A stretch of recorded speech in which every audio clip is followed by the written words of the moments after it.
Esse é o Expresso Sindimepa, um podcast do Sindicato dos Médicos do Pará, sobre atualidades e informações. Siga nosso perfil na sua plataforma preferida e acompanhe todos os episódios. Olá, boa tarde a todos, bem-vindos ao Expresso Sindimepa, um podcast que traz assuntos do dia a dia dos profissionais da saúde para os nossos associados e ouvintes.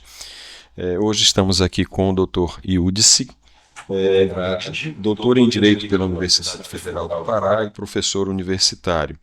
Ele é advogado e assessor jurídico do Sindimepa.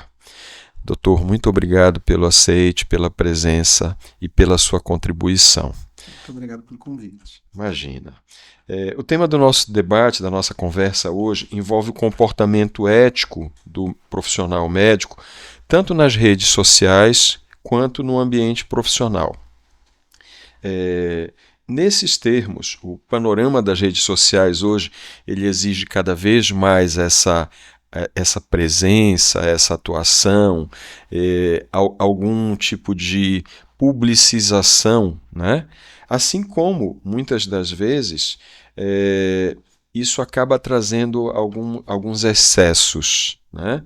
E, para começar, a gente gostaria de perguntar para você qual seria a importância para a categoria médica e para a sociedade de que essa publicização seja feita sem esses cuidados que envolvem a questão ética, a questão jurídica do assunto. Eu queria começar fazendo referência ao fato de que nós estamos inseridos em um processo social de mudança de comportamento em que a perda da privacidade e a crescente exploração midiática das circunstâncias comuns da vida se tornou um processo absolutamente rotineiro. Existe um livro muito famoso, de 1967, do escritor francês Guy Debord, A Sociedade do Espetáculo, em que ele vai falar que toda a vida humana começa a ser transformada em um espetáculo, né? E esse espetáculo diz respeito a um conjunto de imagens que nós criamos em torno das nossas vidas e que expomos ao consumo público.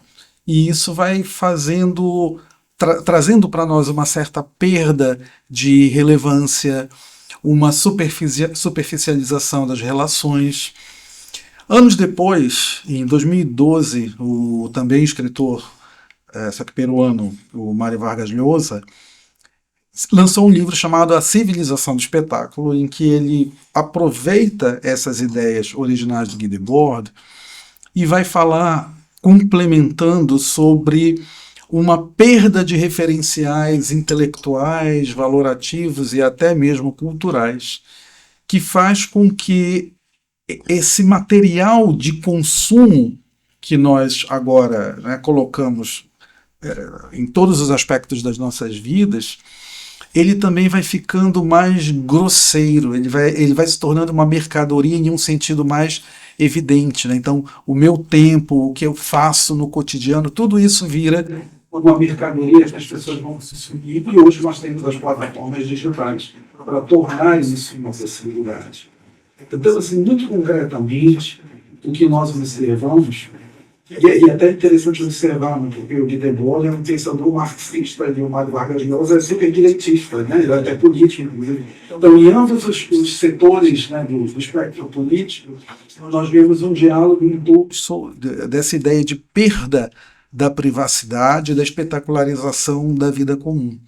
Isso tem um efeito prático importante, claro, porque eu costumo dizer que eu nasci em uma geração que era analógica e se tornou digital. Mas quando nós vamos observar as pessoas que nasceram já no período digital, o modo como elas encaram o mundo é diferente. Existe, de fato, uma noção mais fluida agora sobre o que é privado e sobre o que deve ser exposto. Isso vai repercutir diretamente no modo como as pessoas se comportam nas suas relações de trabalho, essa necessidade de expor cada aspecto da vida, essa necessidade de se vender, de se promover, e em algum momento você rompe a barreira daquilo que deve ser sigiloso ou reservado, e você começa a tratar isso com um nível de publicidade que pode ser extremamente inconveniente para o âmbito profissional. Vejam, por exemplo, que para nós da advocacia existe uma regra que diz que você não pode vincular a advocacia a nenhuma outra atividade profissional. Então a gente via antigamente, né, advocacia e corretagem de imóveis, isso não pode, né?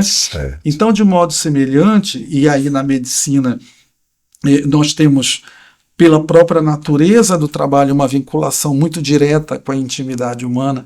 Então, cruzar essa linha da intimidade na medicina é extremamente fácil de acontecer, mas extremamente perigoso, porque nós estamos lidando com matérias que, pela sua própria natureza, precisam ser reservadas estritamente aos interessados. Bom, quais seriam, na sua opinião e dentro da experiência que acumula, os riscos mais comuns para esses médicos ao utilizarem as redes sociais e o que o Código de Ética Médica restringe ou até permite em relação a isso?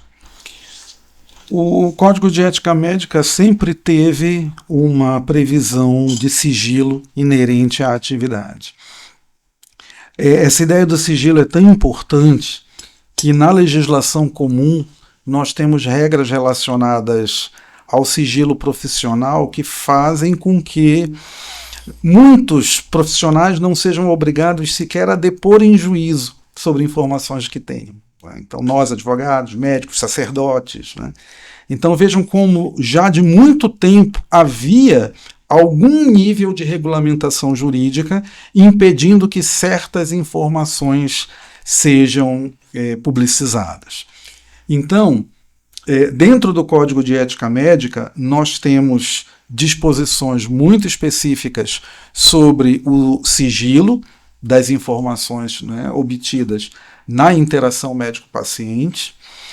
E, mais recentemente, no âmbito da legislação comum, surgiu a Lei Geral de Proteção de Dados, que é um marco extremamente importante porque criou uma série de previsões inéditas e extremamente severas, porque ela criou comandos que permitem a restrição do uso de qualquer informação que você colete em relação a terceiros.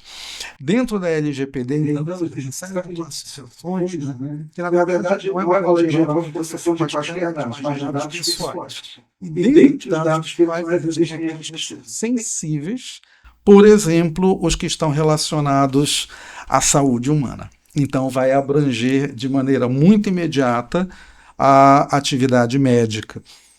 Então, existe, de fato, uma necessidade de controle muito grande da utilização dessas informações, que passam por questões do tipo a minimização, ou seja, você deve coletar apenas o número de informações necessárias para você ser da atividade que você se desempenhar.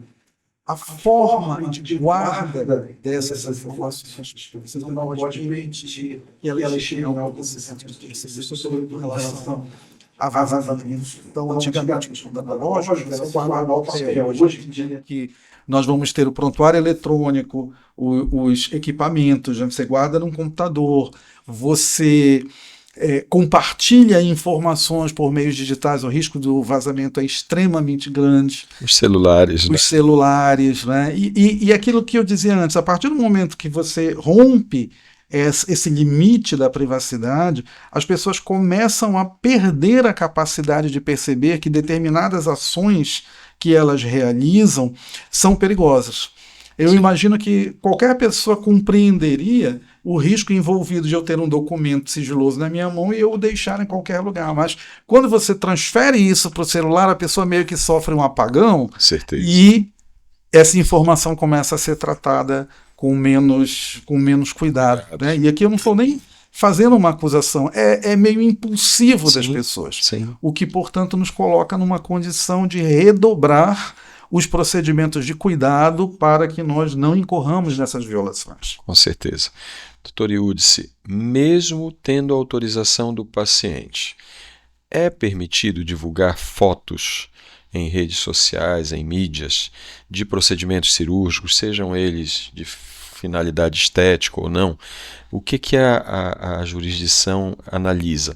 Eu operei um paciente, eu sou um cirurgião que cuida da parte estética, ou eu faço exclusivamente essa parte estética, desenvolvi uma fórmula milagrosa da juventude, que isso a gente vê no dia a dia, e eu estou divulgando como a minha paciente era antes de usar aquele produto ou aquele procedimento e como ficou depois. Tendo a autorização dela, ainda assim, há possibilidade disso acarretar algum tipo de avaliação jurídica e, inclusive, trazer algum problema para o profissional?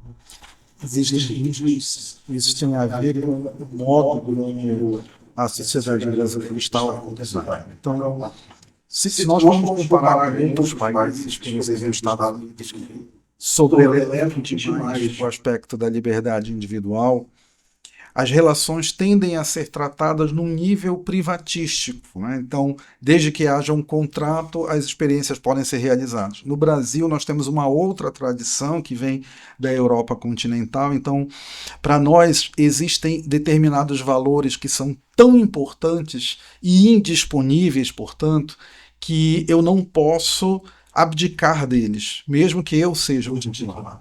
Então, a questão da dignidade humana passa por aí. Nós temos que separar, então, o que é o interesse do paciente do que configura uma verdadeira ética social. Então, por exemplo, nós temos casos que remontam mais isso. Questão de exploração de imagens de menores, sexualização de menores. Não importa, por exemplo, que as famílias estejam de acordo, porque de acordo com o conjunto de valores da sociedade brasileira, esse tipo de exposição de crianças e adolescentes é inadmissível. Então não adianta o nível do consentimento. Vai acontecer alguma coisa semelhante em relação à atividade médica.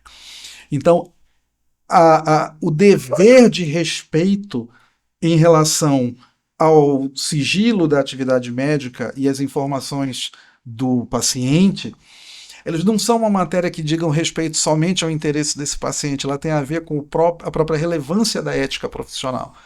E desse modo, então, os consentimentos podem ser dados, mas existem restrições e o profissional precisa estar muito atento. Como regra, né, para ser um pouco mais prático, a divulgação de informações médicas deve ser feita com uma finalidade eminentemente educacional ou de pesquisa técnico-científica.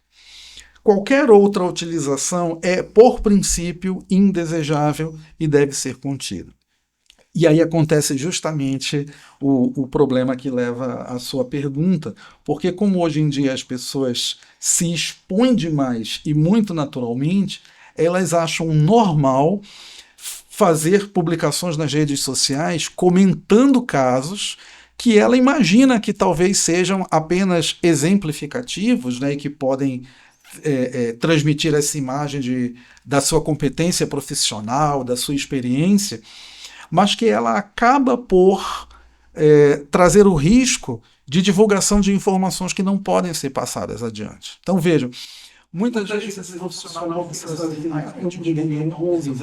imagens, mas a depender daquilo que vai ser divulgado, é possível, em tese, que se chegue a possibilidade de se identificar aquele paciente. E última análise, o paciente que vai precisar da vendida pelo médico, se tiver contato com aquele material, ele vai ser reconsiderado. Então, o profissional também precisa ter a preocupação com o impacto que ele vai fazer para a vida do seu paciente, dos seus familiares, que possam se sentir engodados com uma exposição a esses sentimentos de angústia, de vergonha, e dúvidas podem ser objeto de reparação. Então, o sentimento deve ser sempre negativo quando haja uma boa razão para fazer a divulgação de algum tipo de atendimento, procedimentos, cirurgia, etc., é preciso garantir o consentimento expresso, por escrito na ciência. É preciso estabelecer os limites que serão dados a esse material que foi coletado. E mesmo o consentimento é necessário garantir a harmonização desses dados, que é o que a gente prevê de maneira geral. Então, cobrir o rosto, obter informações sobre o nome, tem que ter muito cuidado, porque às vezes a pessoa não paciente, mas tem uma tela de computador com um prontuário aberto, e aí se você der um zoom, você vê o nome da pessoa. Exato. Então tem todo um conjunto de prudências que nós precisamos tomar, porque no mundo da internet as pessoas gostam de fazer essa coisa do investigativo, né? Então, se elas tiverem chance, elas vão fazer essa exposição. Você já falou um pouco, mas vou provocá-lo. Quais são os perigos em relação a publicizar esses resultados maravilhosos, que muitas das vezes não correspondem às expectativas do paciente em questão? O paciente viu lá na rede social que o Dr. X fez uma cirurgia plástica, reparadora, o resultado foi maravilhoso, e ele comprou a imagem. Ele não comprou o serviço, ele pegou a imagem e disse: é isso que eu quero para mim. E ele vai, se submete e, claro, muitas das vezes não sai exatamente como se queria, né? Então, que perigos do ponto de vista ético, legal, isso pode trazer para o profissional?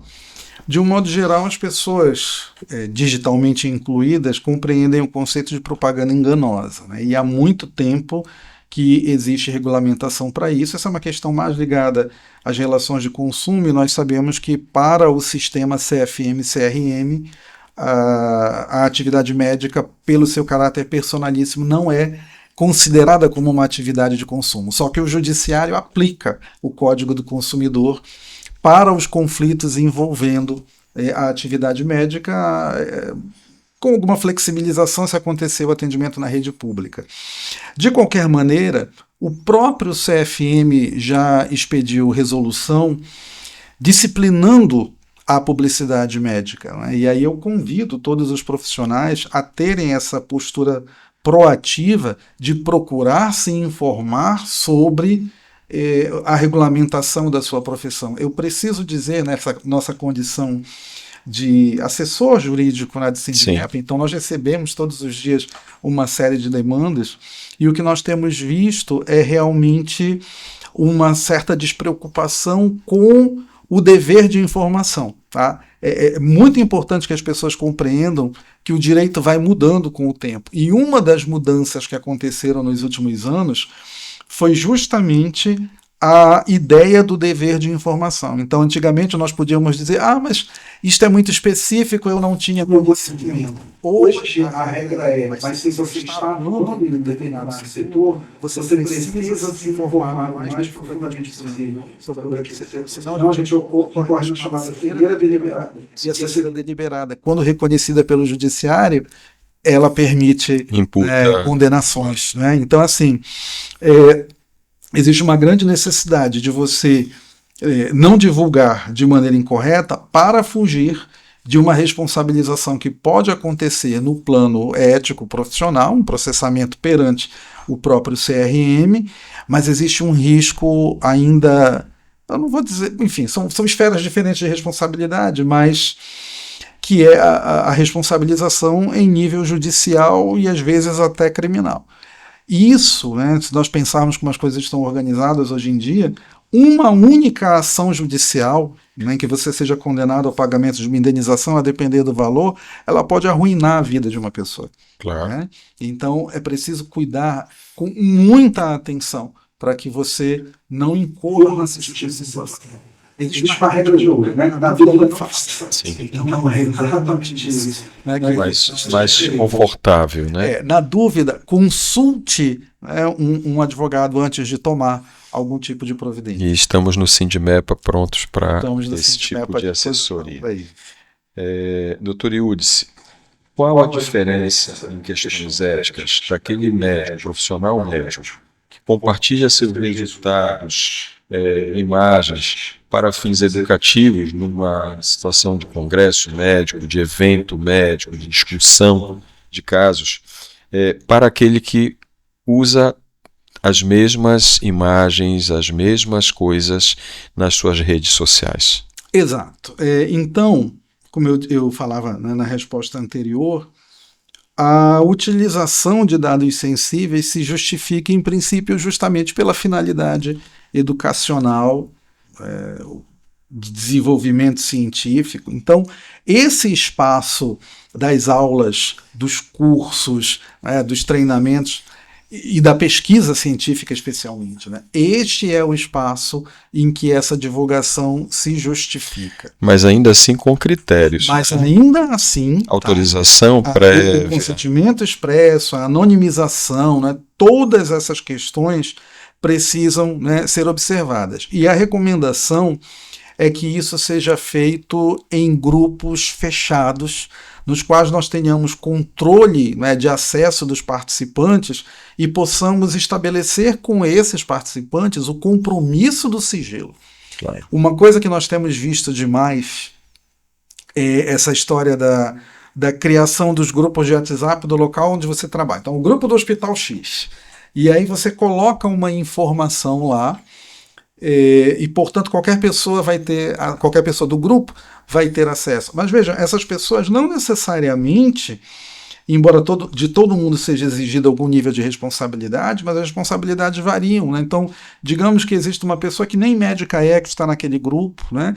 E aí, de qualquer maneira, veja que o compartilhamento de informações, né, dos dados sensíveis, ele deve ficar restrito à equipe que cuida daquele paciente. Eu presto assistência a um grupo num determinado processo em que eles diziam assim, olha, nós temos o grupo da especialidade X e todos os casos que chegam para nós colocamos no grupo e debatemos junto, uma forma de otimização do trabalho.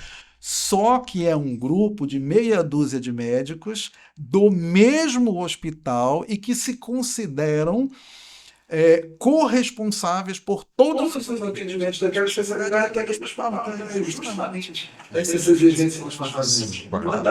Eu achei essa postura de dizer não, mas é o grupo dos médicos do hospital.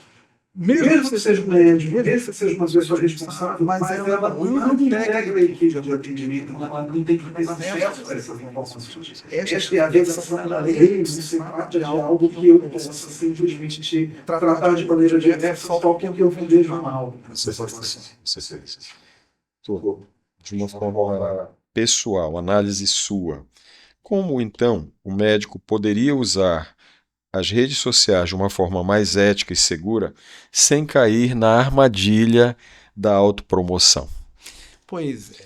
Difícil. Assim como na minha área, né, no direito, na medicina também, existe essa preocupação de dignificar a profissão no sentido de que ela não seja comercializada, que é justamente a ideia da espetacularização que eu falava antes, né? O Código de Ética diz, né, sob nenhuma hipótese a medicina pode ser exercida como um comércio.